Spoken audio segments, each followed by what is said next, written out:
Muy bien, seguimos en Monitor Económico. Es momento de ir a nuestro espacio denominado Diálogo con Agentes del sector económico y también agentes sociales de nuestro país y del mundo. Y está Rocío Galeano, ella es representante nacional del Fondo de Población de Naciones Unidas. Y nos han pasado un documento que me parece sumamente interesante y voy a leer antes de presentarla. Dice, el último informe de UNFPA aboga por dar un giro de 180 grados a las posturas alarmistas frente a los cambios de población. Lo han escuchado ustedes seguramente o leído en redes sociales cuando se hablan de los números de los 7.000, 8.000 millones de habitantes en nuestro planeta y los supuestos riesgos que eso implica sobre el tema del consumo. Bueno, ¿cuánto de verdad y cuánto de las famosas fake news hay en todo eso, verdad?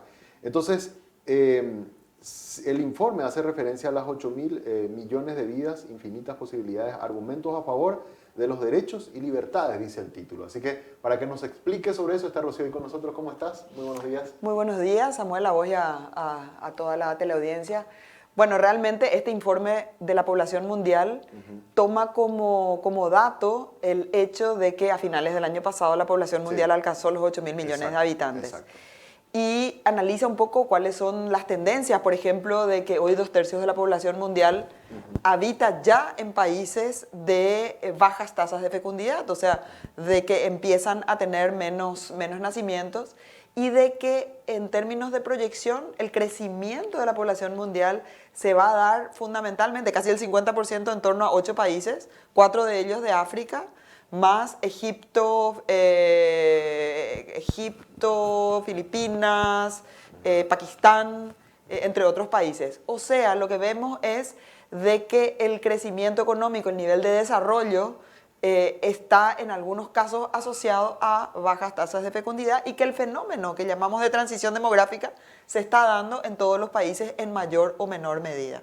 Ahora, el informe habla de cambiar un poco la perspectiva de números alarmistas. ¿A qué se hace referencia? Y se hace referencia justamente a que muchas veces el hecho de percibirse de que somos muchos o que somos pocos genera una suerte, entre comillas, de ansiedad demográfica por parte de las sociedades, de los medios, de los estados mismos que a veces quieren tratar de influir en esa tasa de fecundidad a favor o en contra, para aumentarla, para disminuirla o para mantenerla, según cómo perciban que eso sea beneficioso o no para el país.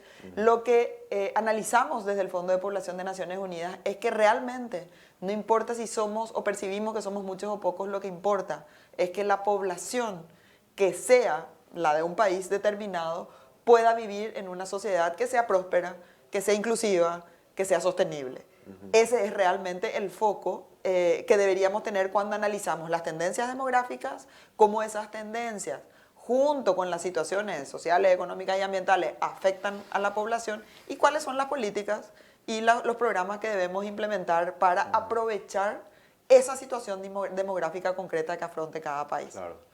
Yo creo que, a ver, en Paraguay lo que estamos viendo y que supongo que esto se está dando en gran parte del mundo es que estamos creciendo en población a un menor ritmo como hace 15 o 20 años atrás porque las familias tienen menos hijos, ¿verdad? Pero estamos viviendo más tiempo. Así mismo. ¿Verdad? ¿Y cómo analizan ustedes ese fenómeno? Bueno, y ese es el fenómeno mundial. A eso es lo que se denomina la transición demográfica. Hay países dentro de América Latina, Brasil, Cuba, República Dominicana, Uruguay, que ya están en una etapa más avanzada de esa transición de caída de la fecundidad paulatina y aumento de la esperanza de vida y aumento de la mortalidad, porque aumentan también la población de adultos mayores. Entonces, ¿cómo vemos nosotros? Y trayendo un poquito la situación a Paraguay, Paraguay hoy todavía está creciendo en aproximadamente 101.000 personas al año, fruto de la caída de la tasa de fecundidad. Hoy nuestra tasa de fecundidad es de 2.34 y ya la tuvimos en la década del 50 en 6, un poquito más de 6. Entonces, hay una caída y esa tendencia continúa al igual que todo el mundo, cayendo paulatinamente. Pero este momento de nuestra transición, que denominamos como de la transición plena en el momento que estamos nosotros, todavía nos presenta como país unas ventajas muy importantes, que es, por ejemplo, la ventaja del bono demográfico. Si bien todavía tenemos una población en edad de producir entre 15 y 59 años mayoritaria, y un 10% de personas mayores en la actualidad, esa situación va a durar hasta el 2054 según las proyecciones que hoy tenemos y que las tenemos que confirmar obviamente con los nuevos datos del censo. Claro. Pero con los datos que hoy tenemos, al 2054 se invierte esa proporción, ya no tendremos una población en edad de producir mayoritaria en el país y, por ejemplo, al 2050 una de cada 5 personas tendrá 60 años o más. Entonces, ¿a qué nos lleva eso? Nos lleva a la necesidad de priorizar la inversión en adolescentes y jóvenes, sobre todo la población de 15 a 29 años, en términos de el mayor desarrollo de capital humano que podamos propiciar, ¿verdad? En términos de salud, en términos de educación, por supuesto de empleo, del acceso al primer empleo, de acceso a empleo decente, con aporte a la seguridad social, con acceso a seguro médico y con acceso también a protección en los casos de los jóvenes y adolescentes y las jóvenes y adolescentes que se encuentren en situación más desfavorecida o en niveles socioeconómicos más bajos o en ámbitos rurales o población indígena, en fin. La consigna un poco allí es aprovechar esta ventaja demográfica en el tiempo que tenemos todavía. Claro, entonces a la hora de mirar, Rocío, estos números lo que nos tienen que ayudar es a pensar en políticas. Exacto. Más que en pensar en tener miedo. Así mismo, ese es el giro de 180 grados a que se refiere. O sea, más allá de tener miedo y a tratar a lo mejor de apuntar a las soluciones de nuestros desafíos con mayor o menor población, lo que tenemos que decir es cómo hacemos para vivir en condiciones para poder desarrollarnos y vivir en que las personas puedan garantizar sus derechos. Estoy viendo unos números que me parece sumamente interesante. Dijiste 145.000 nacimientos anuales en promedio, ¿verdad? Sí.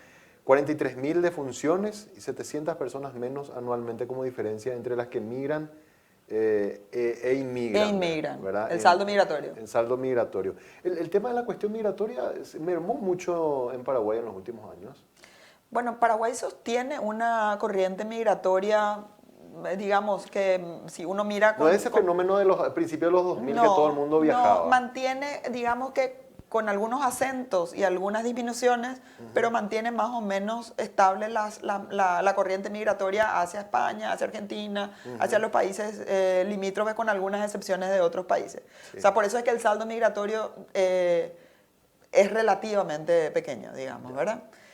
Pero bueno, también allí uno de los aspectos fundamentales que apunta el informe es de que las personas puedan, y ahí es donde entramos en el concepto de libertad, que las personas tengan la libertad de poder definir sus metas reproductivas. Y eso es lo que todavía no está ocurriendo hoy a nivel mundial y también a nivel nacional, ¿verdad? ¿Por qué?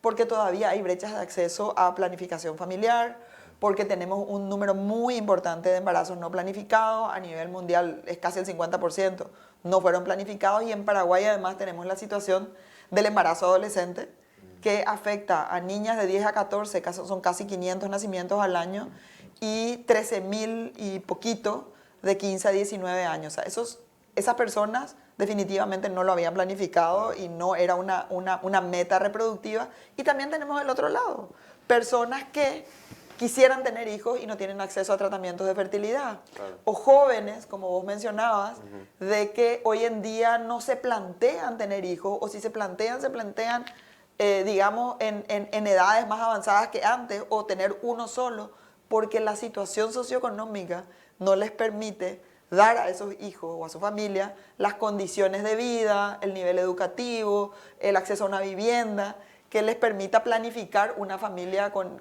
uno o más hijos. Y lo que yo veo, esto es totalmente empírico, pero lo que yo veo por lo menos también muchos de los jóvenes hoy día es que se plantean, bueno, quiero primero estudiar, o sea, no es tanto, o sea, por lo menos lo que yo he visto, en algunos casos puede ser una cuestión, un factor económico, pero en otros casos quizás económicamente están relativamente bien, podrían tener un hijo, pero deciden no tener. Claro, yo quiero terminar una maestría, quiero viajar, quiero...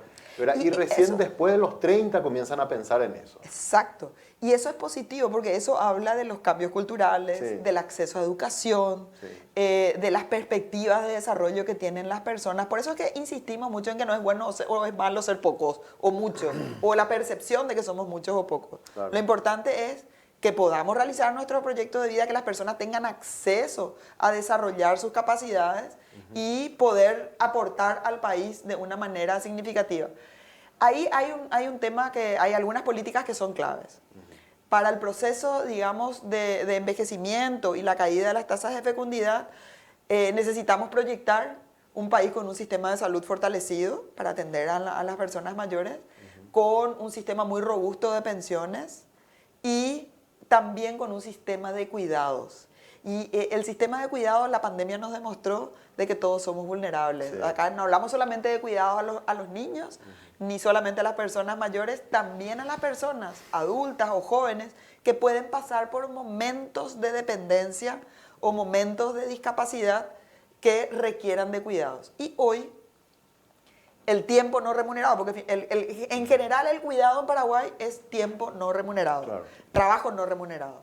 El trabajo no remunerado, nosotros hicimos un análisis del valor económico de ese trabajo no remunerado y alcanza más del 20% del PIB, 20.4% del PIB.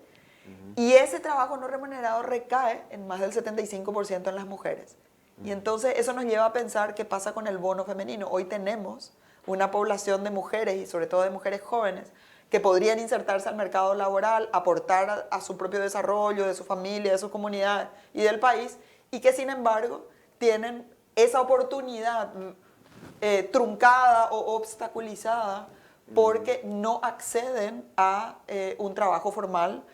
A lo sumo tienen algunos emprendimientos, pero en una situación de informalidad tampoco aportan al sistema de pensiones. Claro. Y nos encontramos con que las mujeres, que en general son las que cuidan a lo largo de toda su vida, se encuentran en mayor situación de vulnerabilidad en la vejez, cuando las que cuidaron toda su vida no son cuidadas. Exacto, totalmente. No, y ahí me diste un número, a ver, si tenemos un PIB de 40.000 millones, estamos hablando de cerca de 8.000 millones Así mismo, de dólares. 22.4% del PIB es trabajo no remunerado. O sea, a ver, para ponernos más en contexto, el mayor generador de divisas en el Paraguay es la soja, Sí. y genera más o menos 5.000 millones. Y acá 5.000 estamos millones. hablando que las mujeres, si estuvieran activas, sería incluso Muy superior. mucho más el peso, digamos, del aporte de las mujeres, que es lo que genera, digamos, nuestro Así mismo, nuestro así motor, mismo. que es la soja, ¿verdad? Así Para la mismo. economía. Eso como algo me parece sumamente interesante.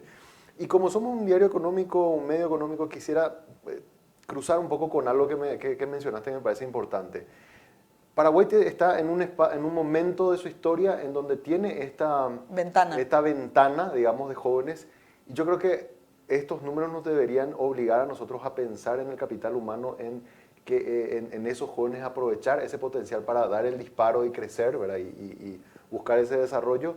Y además, también ir pensando para adelante un problema que creo que los gobiernos anteriores han venido pateando, que es la cuestión de la pensión y de la vejez en Paraguay, ¿verdad? Cada vez el esfuerzo que tiene que hacer el Estado para generar estas pensiones no contributivas es mucho más grande, y si nosotros hoy no comenzamos a pensar en eso, en nuestra población de aquí a unos 15, 20, 30 años va a envejecer y va a requerir mucho más esfuerzo del Estado para esa población que hoy, digamos, está trabajando pero sin aportar nada, Rocío. Ese es exactamente el tipo de reflexión que estos informes buscan generar, ¿verdad? ¿Cuáles son las políticas que hoy deberíamos tomar para que esa población hoy pueda generar la mayor acumulación de capital humano, insertarse en el mercado laboral formal, aportar al sistema de pensiones y luego garantizar que esta transición demográfica tenga una racionalidad y una solidaridad intergeneracional que permita que sea sostenible? ¿Verdad? Eso es precisamente, y lo mismo con el bono femenino, ¿verdad? O sea, cuanto más mujeres puedan incorporarse al mercado laboral formal, que puede incluso ser profesionalizar el mercado de cuidados. Totalmente. Hay una oportunidad inmejorable allí. Paraguay aprobó el año pasado una política nacional de cuidados que ahora tenemos el reto de ponerla en marcha, y eso requiere el involucramiento del sector privado, del Estado, por supuesto, y de la sociedad civil también, ¿verdad? O sea, todos tenemos un rol en el sistema de cuidados. Y una última consulta. ¿Qué ven ustedes de lo que se está haciendo en Paraguay, verdad? ¿Hay esfuerzos? ¿Estamos caminando por lo menos hacia esos objetivos? ¿O necesitamos despertarnos un poco más para diseñar esas políticas? ¿Qué están notando ustedes? Nosotros vemos que como muy positivos los avances que se han dado, ¿verdad? O sea, si bien, por ejemplo, el acceso a planificación familiar tiene brechas, pero ha mejorado notablemente el acceso de las mujeres en sus distintas situaciones a planificación familiar. Se ha robustecido el sistema de salud en todo lo que es la atención a la salud sexual y reproductiva, se ha robustecido también el sistema de educación en términos de alfabetización, en términos de atención a la primera infancia, que es el inicio de ese bono demográfico, en la inversión social con relación al total de la inversión de la administración pública también ha ido creciendo, pero también ha ido creciendo la deuda. Sí. Entonces, probablemente los que van a pagar esta deuda es justamente este grupo de jóvenes y adolescentes que hoy se encuentran en el bono demográfico y que si no se emplean en condiciones de formalidad, en condiciones con salarios dignos y con acceso a pensiones y a sistemas de salud,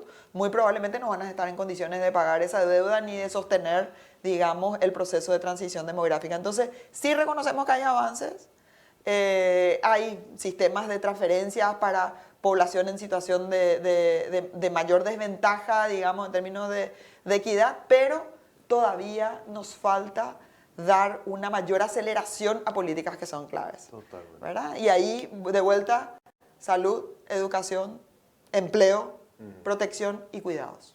Totalmente. Rocío, te agradecemos mucho tu visita el día de hoy. Realmente, a mí me llamó la atención el título, ¿verdad? De dejar de ser alarmista me parece muy correcto porque el que seamos muchos no significa que esté mal, sino que nos administremos mejor. Exacto, ¿verdad? Exacto. Yo creo que ese giro nos permite no ver a las personas como un problema, sino como la solución. Totalmente. Justamente. Totalmente. Y muy oportuno, sobre todo por las cosas que leemos en redes sociales, me parece que más que oportuna la recomendación. Muchas gracias por la visita. Muchas gracias a ustedes y por el espacio.